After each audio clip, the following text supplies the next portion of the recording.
everybody, I'm Latrina Patrick. Welcome to day 32 of our 90-day grant writing tutorial. We've been talking all week about what you need to do to hire a grant writer. Well, today I want to talk to you about what you need to ask once you have a potential prospect in front of you. You know, it's important that they have experience writing grants, but it's not so much that the person has written grants that's going to help you into making your decision, but there are specific questions that you should ask to help you make the best and the most informed decision. And I want to go over a couple of those questions with you today. So let's start out with some of these open-ended questions that you need to be asking whenever you're interviewing a potential grant writer. Number one, what kinds of organizations have you written for in the past? We spoke the other day about the importance of finding someone who has written for your type of program, and this question is going to help you make that determination. Number two, how familiar are you with the type of projects we do? Again, that's helping you determine whether or not this is going to be a good fit for your organization, because if they are accustomed to writing for research grants and grants that are around university level projects, and you have a programmatic type of grant you need written, then that might not be a good fit. So you want to find out what they know about the type of project that you do. The third question is, tell me about a winning grant proposal that you wrote. That's pretty simple. So you're really trying to find out a little bit about their success without offending them. And we'll talk about that question a little bit later, how you can offend them with this same type of question. So you want to find out what types of grants they've written that have been successful. Another question, what kind of process do you usually use for writing grant proposals? Now, I mentioned the other day about making sure that one of the qualities they have is their time management skills. And so this question is going to help you get to that, because grant writers need to be organized. They need to manage their time well. And so this is going to help you pull out that type of information to see if this person is organized or not. Another question for you. How would you go about creating a timeline for writing grant proposals? Again, another way to find out who they are as far as, an organized professional and someone that needs to manage their time and make sure that you get your grant out in time.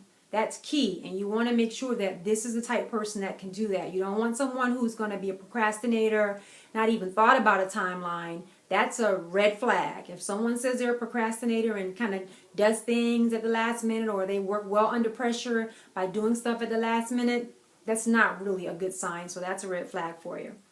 Here's another question.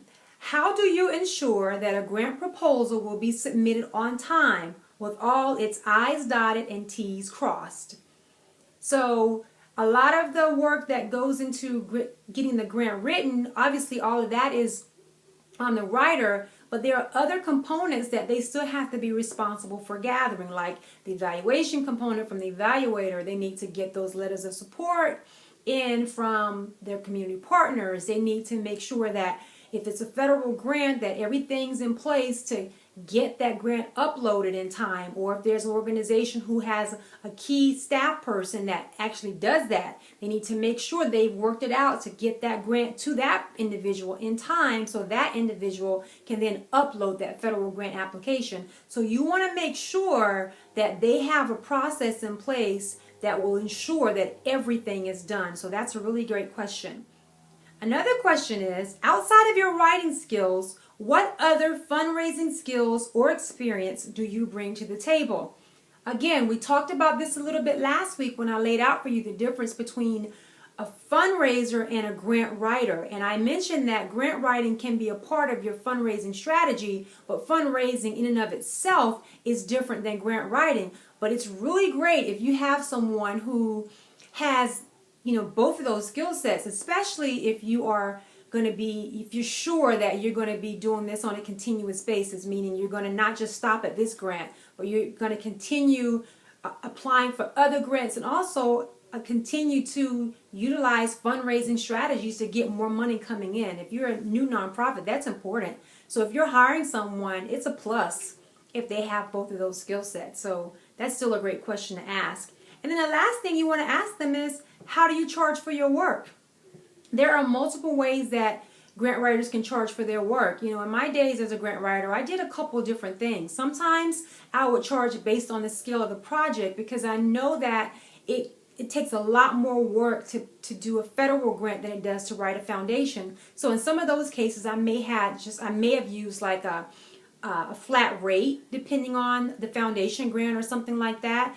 And then the other thing is they may charge by an hour, so they may already be very familiar with how long it takes to complete certain projects, and they've come up with an hourly rate that includes that work, and they can give you a quote. So you want to find out how they charge for their work.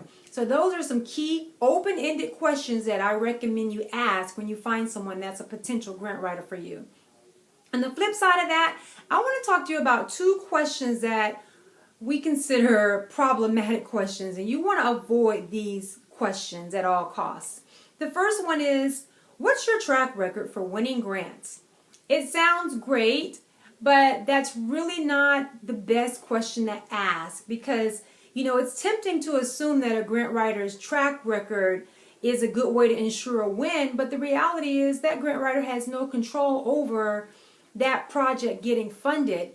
The writing itself is a key component in that, obviously, but it's not the main thing. And so you don't want to mix the two and assume that just because they have that their track record has anything to do with it, because they may have written some wonderful grants that weren't funded, and it may not have been funded because it wasn't enough money to go around, or the organization had some finance issues, or the nonprofit that they wrote for had a really bad track record.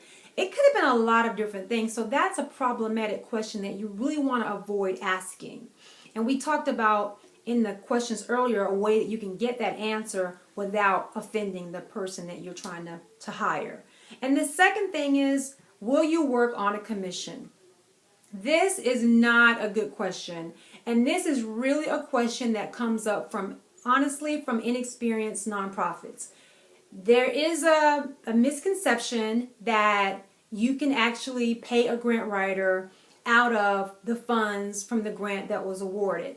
That's really not true, and it's really an ethical issue because most grant stipulations are that you can only use that grant, the funds from that particular grant project, for that project. So you can't use funding from your grant to pay fees that were incurred prior to you even getting this grant. That's one thing.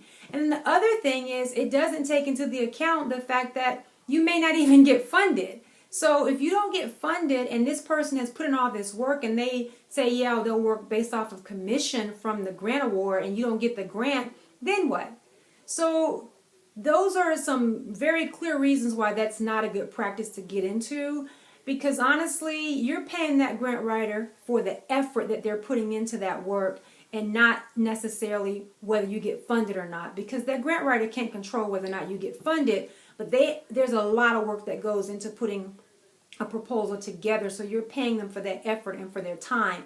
So please never ever ask a grant writer where they work on commission, because that really does tell on you that you're really not experiencing this, because that's not really how the process works. So those are some questions that I hope that you will take into consideration when you're going through this process of looking for a grant writer. I think that these will be very helpful to you. And if you have any questions about anything that I've covered today or any comments, please leave those here on my YouTube channel. I hope that you'll also subscribe to the channel if you haven't already. And if you find this information useful, please share the link with the friends and family so that they can access this information too. Now, I also send out weekly email updates and to let you know what's coming up that week in my tutorials. And in order to get those updates, I need you to go over to my website at www.greatervisionconsulting.com and subscribe to my email updates. As a gift to you for doing that, I'm going to send you a grant writer's toolkit.